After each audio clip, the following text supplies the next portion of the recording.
pendant la guerre froide, nous avions beau être en guerre froide totale contre l'Union soviétique, jamais on n'a interdit le gaz russe.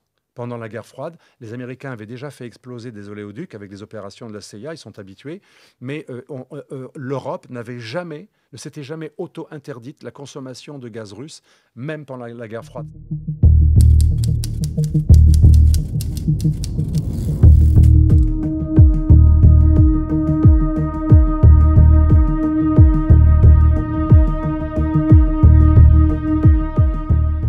Bonjour à tous et bienvenue dans ce nouvel épisode du Grand Jeu, le podcast géopolitique d'Omerta. Aujourd'hui, je reçois Alexandre Delval, essayiste et géopolitologue. Bonjour Alexandre Delval. Bonjour. Alors Alexandre Delval, presque un an que Donald Trump est élu président des États-Unis. On va faire un petit bilan. Tout d'abord, l'actualité brûlante, c'est bien sûr le plan pour Gaza. Quel bilan de ce cessez-le-feu à Gaza ? Alors le bilan n'est pas bon, mais c'était tout à fait prévisible.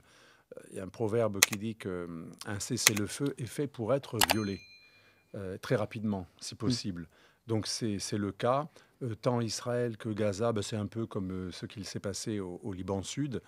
Chacun dit l'autre n'a pas bougé, l'autre a bougé trop, l'autre a attaqué, l'autre s'est pas désarmé, l'autre n'a pas fait le mouvement de troupes qu'il fallait, l'autre est resté dans tel endroit. Et du coup, la partie adverse justifie son droit de poursuite puisque l'autre n'a pas respecté sa partie. Il y a eu des règlements de compte, il y a eu aussi quelques attaques contre des postes israéliens. Et donc, comme au Liban, le cessez-le-feu est violé. Mais ça ne veut pas dire que c'est tout à fait un échec. C'est normal, ça paraît étonnant pour nos auditeurs, mais il est tout à fait normal et habituel qu'un cessez-le-feu soit violé. Il y a toujours des petites exceptions, voire parfois de très grosses. Ça peut tout à fait déraper. Certains disent que le Hamas ne sera jamais désarmé et désarmable. Des armes sont déjà arrivées de l'Iran par plusieurs processus. Donc c'est vrai que ça va être extrêmement difficile de désarmer le Hamas, mais une partie du plan est tout de même en route. C'est le fait que les leaders du Hamas vont probablement être exilés. Le Hamas va rester une force qui sera capable de punir, comme on le voit ces jours-ci. Certains pensent qu'on est jusqu'à 700 exécutions des différentes familles. En fait, on dit famille, mais c'est une sorte de tribu, c'est des clans. C'est des clans qui d'ailleurs sont très spécifiques parce qu'ils n'ont rien à voir avec 70% des Palestiniens de Gaza. En fait, 70% des Gazaouites sont des anciens réfugiés d'ailleurs dans la zone Israël-Palestine. Et 30% sont des vrais Gazaouites qui n'ont pas exactement le même parler, qui appartiennent à des tribus tout à fait traditionnelles, qui ont toujours régné localement pendant des siècles. Et le Hamas étant un mouvement islamiste totalitaire qui transcende tout ce qui est réalité tribale, même si parfois il y a des accords, il y a eu vraiment d'énormes conflits latents entre ces 30% de Gazaouites qui sont liés à des familles traditionnelles et des tribus traditionnelles, et de l'autre côté, les gens du Hamas qui, pour beaucoup, ont recruté chez les héritiers, les enfants des réfugiés de l'intérieur, enfin des réfugiés interpalestiniens. Et donc, ces familles ont vu une opportunité avec ce qui se passait récemment, puisque le plan d'intervention israélien devait durer beaucoup plus. Ils ont commencé à prendre quelques aises et à reprendre le contrôle de certains territoires, à faire certains trafics et même à collaborer pour certains avec l'armée israélienne. Et bien sûr, le Hamas est en train de montrer que la trahison est punie. Et donc, ceci permet à Israël de dire que le Hamas n'est pas désarmé. Israël va, à mon avis, intensifier les attaques ces prochains jours. Et pour terminer sur votre réponse, M. J.D. Vance est venu le 21 octobre à midi en Israël, à la suite de Steve Witkoff et de Jared Kushner, donc dans le cadre d'une déclaration de M. Trump qui est très claire. Le Hamas va voir l'horreur s'abattre sur lui. Ça va être effroyable s'il continue à violer le cessez-le-feu. Donc, c'est ce que j'avais dit dans votre propre chaîne il y a quelques semaines. Il était certain qu'une fois que les otages vivants sont restitués à Israël, le moindre prétexte commis par le Hamas sera utilisé par Tsahal pour régler le compte à un certain nombre de positions qui se sont reconstituées. Donc c'était un cessez-le-feu qui était forcément violable. Ça ne veut pas dire qu'il est complètement foutu, parce que une partie a été gagnée par Hamas, c'est la partie médiatique. Le Hamas a réussi depuis le 7 octobre une extraordinaire entreprise de délégitimation d'Israël et une réhabilitation de la cause palestinienne, ce qui est paradoxal puisque le Hamas était l'ennemi de l'autorité palestinienne. Mais ça a provoqué une réhabilitation de la cause palestinienne qui avait été oubliée à la faveur des accords d'Abraham. Donc ça, c'est une victoire médiatique. Mais par contre, politiquement, cet été, et c'est là que Macron n'est pas si différent de Trump, la déclaration de New York Macron-Ben Salman, c'était une initiative saoudienne-française, a permis de délégitimer totalement le Hamas, et 22 pays de la Ligue arabe se sont solidarisés avec de nombreux États des Nations unies qui ont voté cette déclaration. Et cette déclaration propose la reconnaissance de la Palestine, donc en fait pas du tout du Hamas, mais de l'autorité palestinienne qui représente la Palestine d'un point de vue du droit international, et le désarmement, et en tout cas, même si c'est fictif, le désarmement, en tout cas la délégitimation du Hamas comme structure politique dans l'avenir.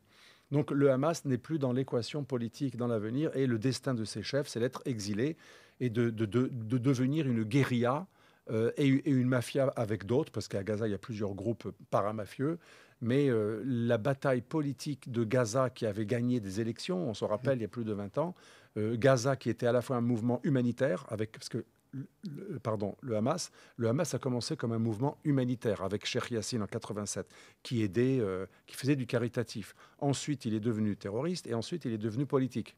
C'est un mouvement qu'on appelle hybride, qui est à la fois humanitaire, social, religieux, politique, et certains diront terroriste, d'autres diront guerrier ou militaire. Et donc, c'est extrêmement compliqué, bien sûr, de désarmer un tel mouvement. Mais il a perdu l'appui de tous les pays arabes dans sa course à la position politique, à la reconnaissance politique.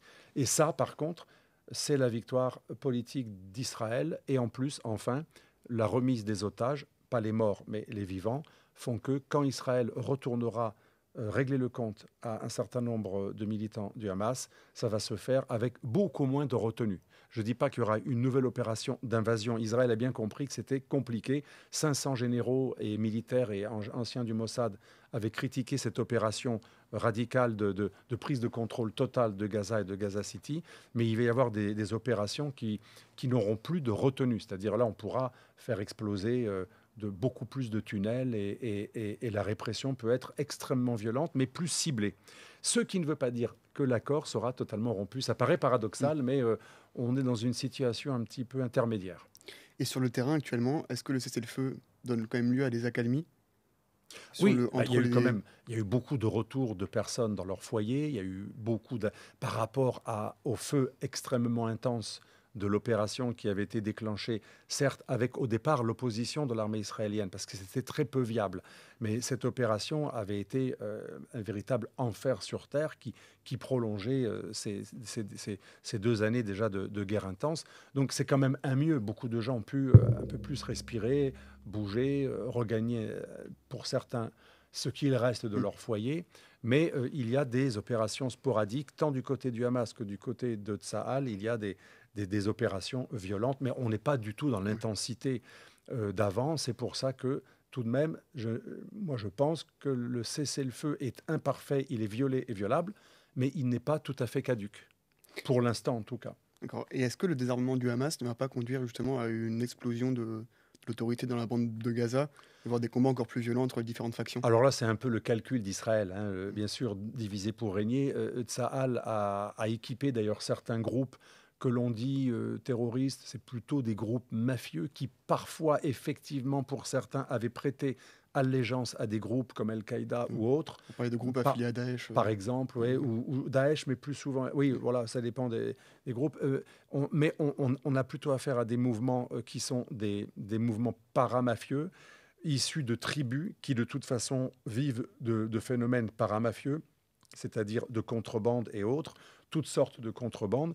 Et vous savez, c'est comme en Irak, on avait des groupes qui étaient avec Al-Qaïda, et tout à coup, à la faveur du Surge, la fameuse opération américaine pour changer la donne avec le général Petraeus, on achetait des tribus, on les sécurisait, on leur promettait un avenir. Et les tribus, elles résonnent un petit peu comme le raisonnement du monde multipolaire. Vous savez, c'est la réelle politique. Je passe d'une allégeance à une autre à toute vitesse. C'est comme le groupe de la Chambre des opérations du Sud. C'est un groupe de 8000 hommes dans le sud de la Syrie. Il est passé tantôt avec des islamistes combattants, tantôt avec Bachar al-Assad. Et maintenant, il a rejoint Joulani, El-Shara, tout en s'éloignant un petit peu. Ça dépend des moments. C'est des logiques tribales qui font qu'on prête allégeance à celui qui est le plus favorable l'espace d'un instant. C'est ça qui se passe aujourd'hui avec tous ces groupes. Et Israël aurait tort de se priver d'aider toutes sortes de groupes qui puissent contrebalancer ou affaiblir le Hamas. Mais le message du Hamas ces jours-ci, c'était que ça ne marche pas. On a encore le contrôle, on est capable de régler le compte à, certains disent 50, moi j'ai entendu jusqu'à 700 personnes ont été liquidées. Donc le Hamas a encore le dessus. Malgré cette politique de diversification des mouvements, le Hamas a nettement le dessus pour l'instant parce qu'il a réussi à récupérer beaucoup d'hommes. Selon la devise du général Petraeus, vous tuez un terroriste dans son foyer, vous ne faites pas un terroriste de moins, vous en faites 2 de plus ou 4 de plus, puisque en tuant une partie de sa famille, puisque le terroriste se cache dans des milieux civils, parfois dans les hôpitaux, vous êtes obligé de faire un carnage sur des innocents, ce qui va susciter, parce qu'on n'est pas en France dans une mentalité bisounours, là on est dans des situations où des jeunes depuis 20-25 ans sont abreuvés d'une doctrine totalitaire qui est celle du Hamas. Mais il n'y a pas que ça, il y a aussi la logique tribale. Dans la logique tribale arabe, surtout dans cette région du monde, de l'Arabie jusqu'à la Jordanie, en passant par cette région du monde, on a ce qui compte le plus, c'est la tribu, c'est la solidarité tribale. Comme disait Ibn Khaldoun, la rasabiya, l'appartenance, la solidarité tribale.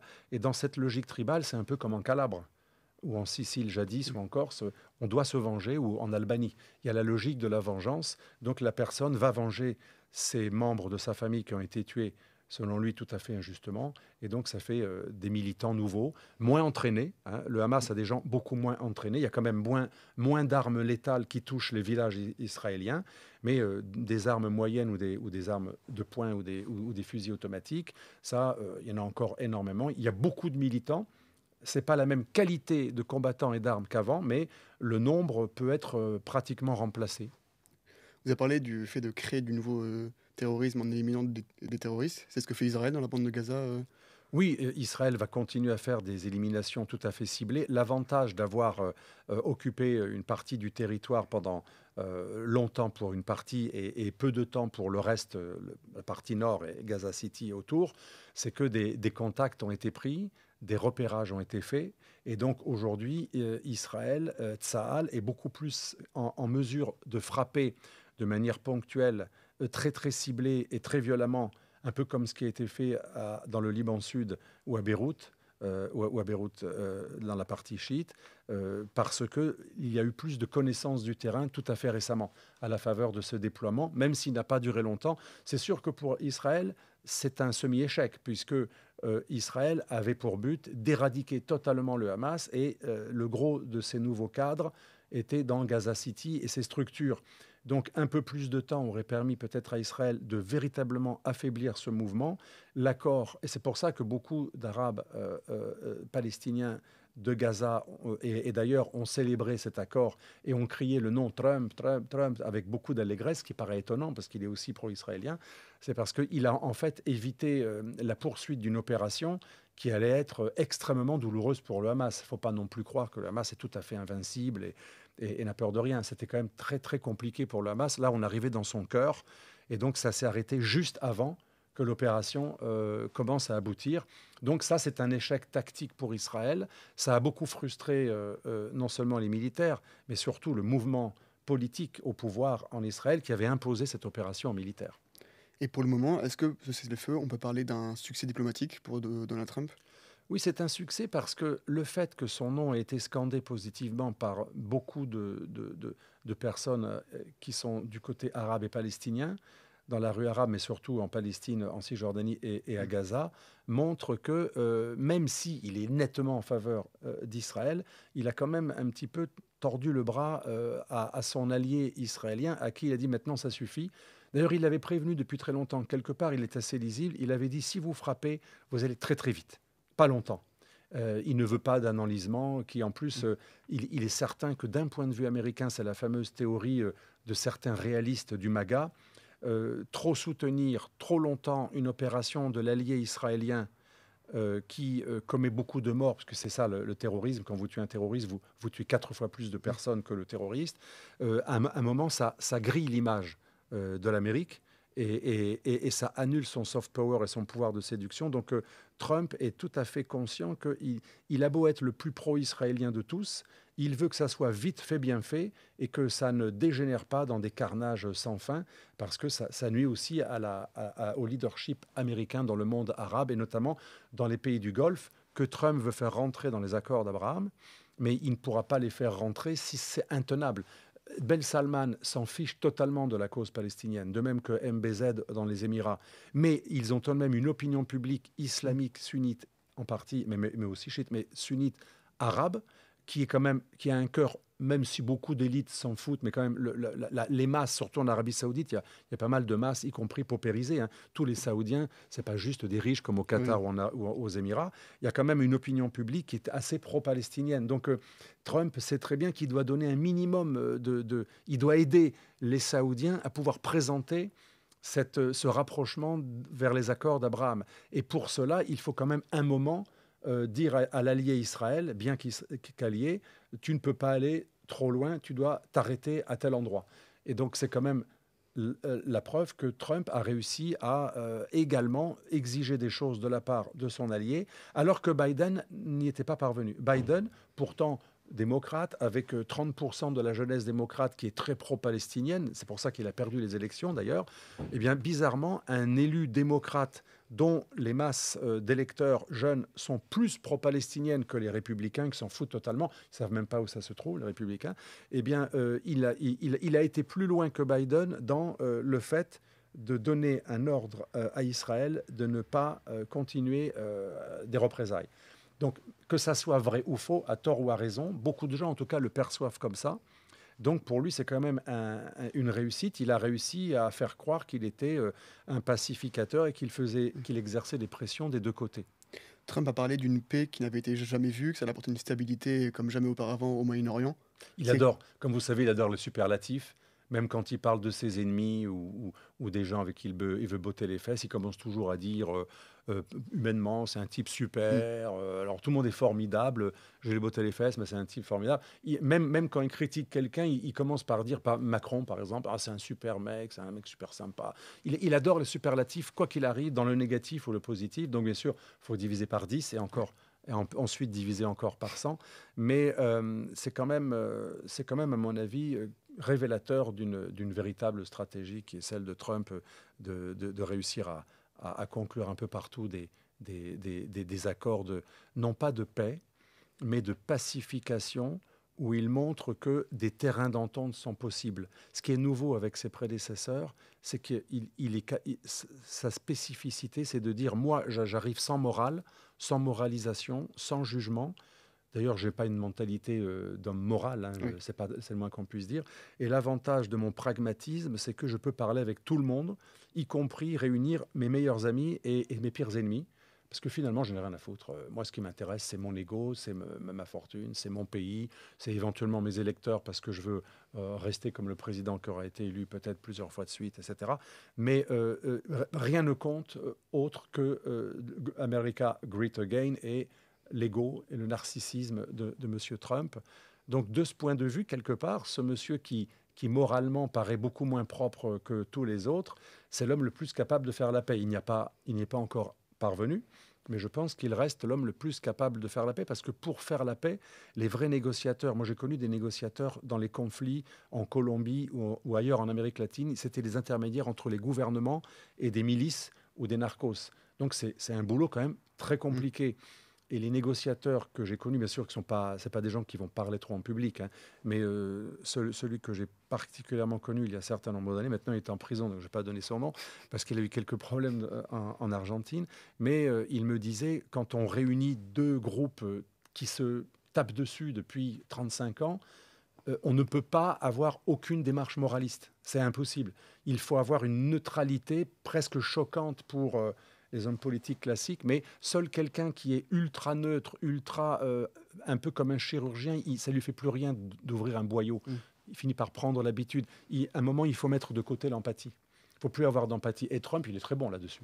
Comme quelqu'un qui n'a pas d'empathie, il est quand même très représentatif. Et pas d'empathie, pas de jugement, pas de morale. Il a un côté enfant, amoral, pas méchant, mais il n'a pas de morale. Il ne connaît pas le bien et le mal. Et ça ne l'intéresse même pas. Et donc, à ce titre, il peut être le meilleur négociateur possible. Par contre, il ramène tout à lui avant que ça soit fait. C'est ça qu'on peut lui reprocher. Mais par exemple, pour l'Azerbaïdjan, on sait très bien que ce n'est pas lui qui a fait la paix. Pour l'Inde, le Pakistan, non plus. Donc parfois, il s'invente des mérites qu'il n'a pas. Mais là, il a quand même, pour ce qui concerne Israël et Gaza, il a exercé de véritables pressions. C'est indéniable. Et justement, Trump va rencontrer Vladimir Poutine chez Viktor Orban à Budapest dans les prochaines semaines. Qu'est-ce que ça dit d'organiser un sommet justement chez Viktor Orban? Je pense que c'est très intéressant. Alors pour Poutine, c'est un succès extraordinaire parce que c'est quand même un pied de nez à la CPI, à la Cour pénale internationale. Il va pouvoir, par plusieurs détours un peu compliqués, aériens, mais normalement ça va se faire et il ne sera pas arrêté. De toute façon, l'Amérique avait reçu Poutine à Anchorage parce qu'elle n'est pas signataire de toute façon. Elle n'a pas ratifié la CPI. Donc c'est un pied de nez à la CPI, c'est un pied de nez au multilatéralisme, puisque Trump, contrairement à ce qu'on dit, il n'est pas forcément unilatéraliste, il est bilatéraliste. Il n'aime que les accords bilatéraux, surtout à sa faveur, bien sûr, mais c'est quelqu'un qui veut démanteler le multilatéralisme, et pour lui, la CPI, c'est l'horreur absolue.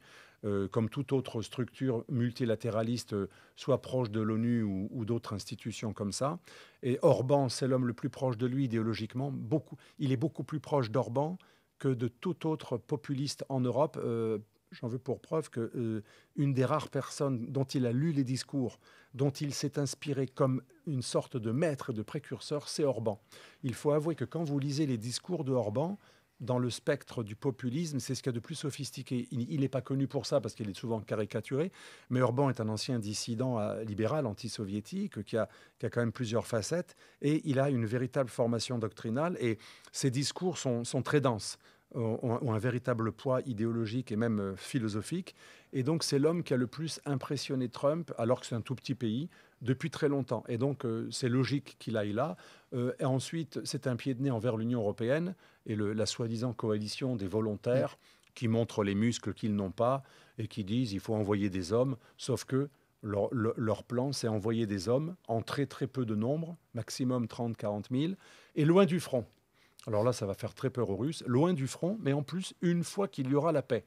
Alors on se demande en quoi ça va faire peur aux Russes. Une fois qu'il y aura la paix, on envoie très peu d'hommes, 35 000, très loin du front. Et donc tout cela, c'est un peu velléitaire. Et pendant que nous, on fait croire qu'on est pour la poursuite de la guerre tant qu'il n'y a pas des restitutions de territoire, ce que tout le monde sait qu'il est impossible de faire, eh bien Orban, lui, il dit tout haut ce que beaucoup pensent tout bas. Il faut une solution pragmatique qui va passer, hélas, par une renonciation à des territoires. Je dis hélas parce que peu de gens savent que Orban n'est absolument pas, au départ, un lèche-botte de Poutine et un partisan de la redéfinition des frontières. La Hongrie a condamné l'invasion de l'Ukraine par la Russie. Elle n'a jamais avalisé, contrairement à certains partenaires de la Russie, cette invasion. La Hongrie a donné beaucoup d'aide à l'Ukraine, sauf qu'elle n'a pas voulu être belligérante. Parce que quand on donne plein d'armes qui tuent des Russes, c'est de la belligérance. La Hongrie n'a pas voulu faire cela, mais elle n'est pas non plus totalement pro-russe ou d'accord avec les plans de partage, de redéfinition des territoires et des frontières, mais elle est pragmatique et elle a surtout besoin de gaz russe. Elle n'a pas envie de faire un harakiri comme le reste de l'Europe qui va payer.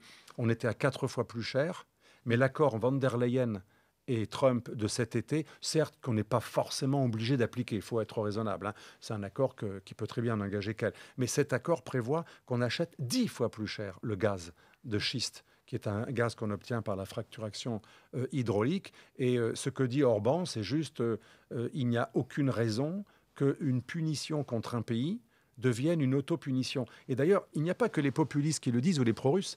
J'ai fait un article scientifique que je n'ai pas encore terminé en tant qu'enseignant-chercheur sur les sanctions sur la Russie.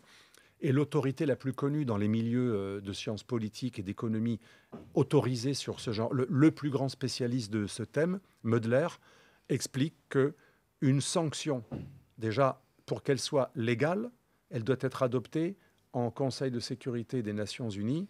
Donc, elle doit avoir l'aval, l'imprimatur des Nations Unies, sinon elle n'est pas légale. Deuxièmement, là c'est la légalité, pour qu'elle soit efficace, il faut qu'elle punisse plus le puni que le punisseur. Or, aujourd'hui, les sanctions, même si elles ennuient les Russes dans la vie de tous les jours, les commerçants, les grands entrepreneurs, moi que j'ai rencontré à la Chambre de commerce franco-russe à Moscou, je les ai rencontrés il y a un an, ils me disent ça nous pourrit un peu la vie de tous les jours, mais ça ne nous a pas tués. Et en ce qui concerne l'industrie, l'économie, l'agriculture, la technologie russe, ça l'a boosté. Les Russes ont été contraints de faire une diversification drastique de toute leur économie qu'ils n'avaient pas fait parce que jusque-là, ils vivaient avec la rente du pétrole, ce qu'on appelle la malédiction du pétrole ou du gaz. Donc les sanctions ont relancé la diversification de l'industrie russe, même si on souffre momentanément, mais à long terme, la Russie est en train de se renforcer. Elle fait plus d'agriculture, elle est numéro 1 en céréales, elle produit des moteurs d'avionique et des avions de ligne très performants, aussi bons que les A320, mais sauf que ça va être totalement russe, sans aucune pièce détachée d'autres pays, ce qui est assez novateur. On a beaucoup de domaines comme cela, donc pas uniquement le militaire, contrairement à ce que dit Radio Ukraine, LCI, une diversification y compris dans l'économie civile. Et donc, selon Mudler, le plus grand spécialiste des sanctions depuis Cuba, et même avant, il avait commencé ses premiers travaux sur l'Italie fasciste, dont les sanctions avaient plutôt encouragé le rapprochement avec Hitler qu'autre chose. Donc on voit bien que même sous la Seconde Guerre mondiale, les sanctions avaient accéléré le rapprochement Mussolini-Hitler plus que l'avaient éloigné.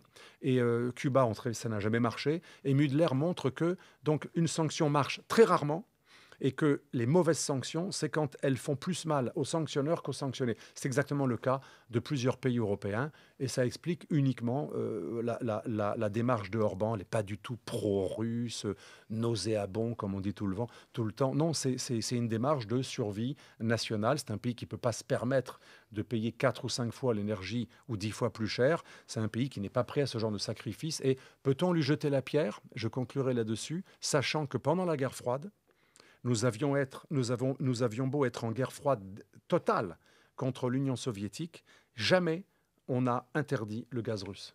Pendant la guerre froide, les Américains avaient déjà fait exploser des oléoducs avec des opérations de la CIA, ils sont habitués, mais l'Europe ne s'était jamais auto-interdite la consommation de gaz russe, même pendant la guerre froide. Ça prouve que ce n'est pas tout à fait immoral.